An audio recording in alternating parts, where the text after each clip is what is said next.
Ini aku mau ngelurusin ya, Jessica itu pernah disalty ketika dia masih dalam proses pengadilan, belum dihukum. Nah, video yang beredar yang dia bilang dia nggak mau campur sama tahanan lain, mau sendiri aja, mau bertapa, meditasi, itu adalah video setelah dia 3 tahun tahan.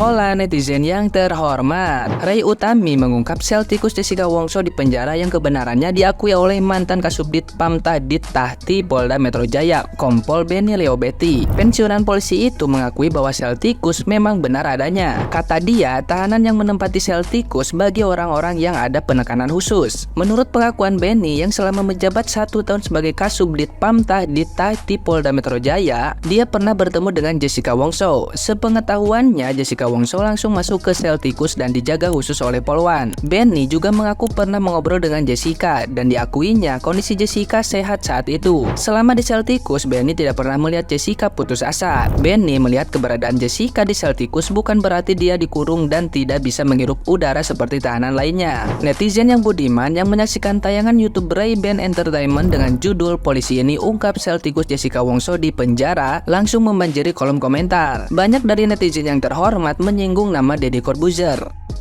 Nah, gimana nih menurut netizen yang maha benar? Silahkan berkomentar ya.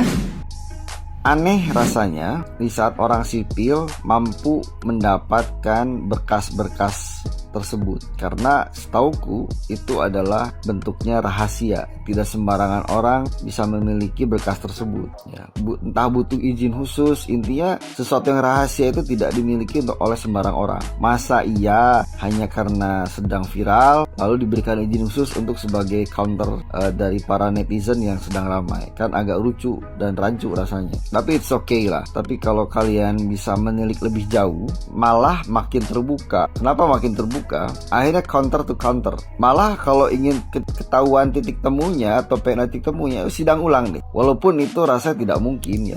Jadi biar makin terbuka, tapi rasanya tidak mungkin ada persidangan ulang atau persidangan tambahan sebagai bahan counter dari kasus tersebut. Dan ingat kawan, pernyataan hakim adalah sah dan meyakinkan bahwa bla bla bla bla. Pertanyaannya, di saat hakim merasa sah dan meyakinkan, kenapa hanya dihukum 20 tahun? Kenapa tidak seumur hidup atau bahkan maksimal? Berarti ada hal-hal yang tidak meyakinkan. Karena kalau meyakinkan, ini ingat loh, kasusnya adalah pembunuhan berencana, bukan kasus main-main. Karena kalau sah dan meyakinkan, seharusnya minimal seumur hidup atau hukuman maksimal. Berarti ada hal yang tidak meyakinkan. Sayangnya hakim memang lebih melihat dan mendengarkan saksi ataupun saksi ahli atau bukti-bukti dari penuntut umum, tidak berimbang. Bahkan ada saksi ahli yang tidak dihadirkan di persidangan. Bahkan ada saksi ahli malah dicari-cari salahnya, akhirnya dideportasi. Dan kunci terakhir adalah ada asisten pembantu dari Jessica tidak dihadirkan di persidangan. Bahkan ada saksi ahli yang dihadirkan pun bukan didengarkan pernyataannya, malah digembosi atau dicecar abis-abisan padahal pernyataannya belum tuntas. Dan apa yang disampaikan di podcastnya Deddy Corbuzier, it's okay sebenarnya, malah ada bahasa tambahan atau bahan-bahan tambahan sebagai tabir ini biar terbuka. Kenapa aku bilang gitu? Kalau kalian bisa menilik secara gestur atau psikologis orang yang menyampaikan, walaupun dia profesor, ada ranah-ranah yang sebenarnya bukan ranahnya dia, tapi dia bisa jawab. Pertanyaannya, bagaimana seorang yang bukan ahlinya bisa menjawab yang bukan pembahasan utamanya? Maksudnya ada hal-hal yang berhubungan dengan kimia ataupun yang harusnya dokter jaja ataupun semacamnya, intinya sesuai ahlinya tapi dia bisa jawab. Pertanyaannya, berdasarkan apa dia menjawab? Ada hal-hal yang dia jawab sesuai dengan keahliannya dia, tapi buat aku blunder dan fatal. Kenapa? Analoginya terlalu rancu dan absurd. Kenapa aku bilang begitu? Lucu rasanya di saat orang menyimpulkan hanya dari alam bawah sadar dia, karena ekspresi seseorang atau reaksional seseorang itu tidak akan sama. Tapi masa iya reaksional yang umum dianggap itu sebuah clue sebagai pelaku? Lucu rasanya. Orang kalau ada sesuatu otomatis ada respon yang memang berbeda-beda. Ada yang langsung responsif, ada yang dia hanya gestur badan yang sebagai respon dia dari kepanikan tertentu. Tapi dianggapnya ada sedikit yang menyimpang. Kan lucu rasanya. Hanya karena respon tertentu dianggap ada penyimpangan, bahkan dianggap kepribadian ganda atau bahkan psikopat. Lucu rasanya karena dia bilang posisinya kalau tipe Jessica tidak bisa menggunakan lie detector, dicoba saja belum. Orang menyimpulkan seseorang butuh frame to frame pada saat melihat psikologi seseorang. Tidak hanya satu gambaran pada saat itu saja. Oke, terima kasih.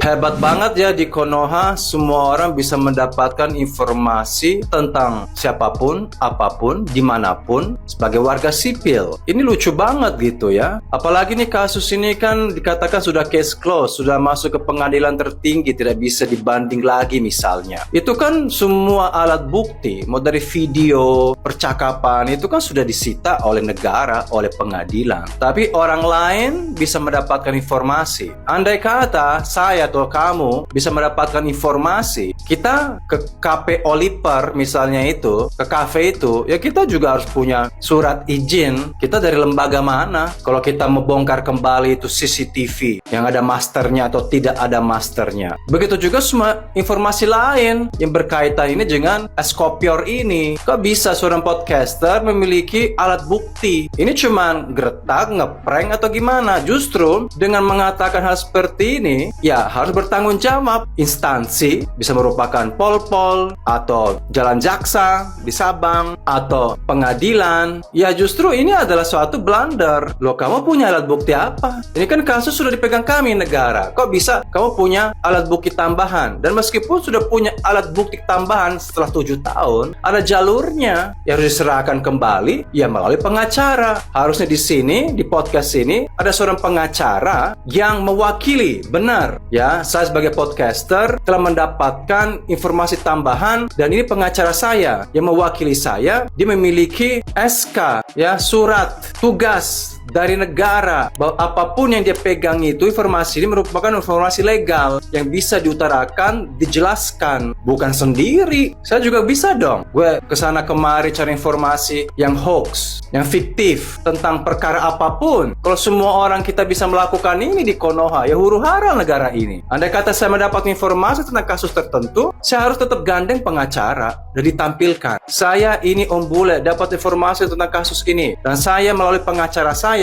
sudah kumpulkan informasi ini, dan dia dengan surat tugas sebagai lembaga dia pergi ke kafe ini, restoran sana, kesana kemari untuk mendapat informasi yang sah. Nah sekarang saya melalui podcast ini saya akan sampaikan kepada kalian begitu, bukannya kasih kertas WC kayak gitu. Mau itu pro Jessica Eskopior atau anti Jessica Eskopior, tetap ini nggak bagus kayak gini. Coba nalarnya ada nggak? Apakah saya salah? Ini negara Konoha ada aturan nggak sih? Seenaknya gitu saya ada bukti-bukti tambahan dengan informasi saya, intel saya, dengan kalau punya kuasa hukum sih nggak apa-apa. Mana kuasa hukumnya? Yang harus ditampilkan di situ didampingi. Kalau saya punya dapat alat bukti dan saya bikin press conference, harus juga ada pengacara yang dia itu ditugaskan karena dia punya tugas surat berwenang untuk menyampaikan bukti saya ini, bukan ujuk-ujuk saya datang gitu. Kecuali perkara ini belum selesai, misalnya seperti yang kemarin itu si Incim-Incim Surabaya yang masalah lato-lato sama kue apem, dia kan baru ngoceh-ngoceh dan belum ada keputusan final dari pengadilan, belum ada vonis. Ngoceh-ngoceh masih bisa, oh ini loh saya punya bukti, tapi ini sudah selesai, sudah divonis, udah ditutup, kok masih bisa gitu ngoceh seperti ini?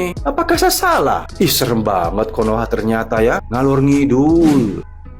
Nih ya, buat Om Deddy, ini ada video Jessica yang menjawab kenapa dia nggak mau pindah ruangan setelah 3 tahun. Setelah 3 tahun tinggal di ruangan itu. Nah kalau misalnya sel tikus yang Om Ded maksud itu kan, itu setelah Jessica dinyatakan sebagai tersangka, bukan setelah dinyatakan Jessica dipenjara selama 20 tahun. Artinya apa? Artinya sel tikus itu ada. Cuman di video ini tuh Jessica nggak mau pindah karena memang udah 3 tahun dia di penjara, makanya dia nggak mau pindah lagi. Ya wajar dong kan, dia udah nyaman di ruangan itu, ngapain lagi harus pindah-pindah, ketemu orang baru lagi, mulai lagi dari awal. Jadi gitu, menurut kalian gimana? Komen di bawah. Ini nih yang lagi rame, perkara Jessica beneran disalty atau enggak. Kan sekarang yang lagi beredar itu kan isunya kayak Jessica itu palsu. Dia lo nggak disalty, dia sendiri yang nggak mau dipindah, dia sendiri yang mau meditasi di situ, nggak mau nyampur sama tahanan lain. Ini aku mau ngelurusin ya, Jessica itu pernah disalty ketika dia masih dalam proses pengadilan, belum dihukum. Nah, video yang beredar yang dia bilang dia nggak mau campur sama tahanan lain, mau sendiri aja, mau bertapa, meditasi, itu adalah video setelah dia 3 tahun tahan. Jadi menurut persidangan sebelum ada putusan hukuman, Jessica itu pernah ditaruh di sel T yang lampunya nggak mati, ada tikus, kalajengking, hujan kecoa, dan itu semua dia sampaikan di persidangan. Harusnya loh ya, dia nggak mungkin bohong di persidangan. Kalau sampai itu bohong udah pasti di-cut, dipotong sama jaksa, hakim, dan kan juga banyak polisi-polisi di sana. Oke, jadi video yang beredar yang dia bilang nggak mau dipindah, dia mau di situ aja memeditasi, itu adalah video setelah dia sudah ada putusan hukuman penjara dan udah berjalan 3 tahun. Jadi ya itu bukan selfie memang.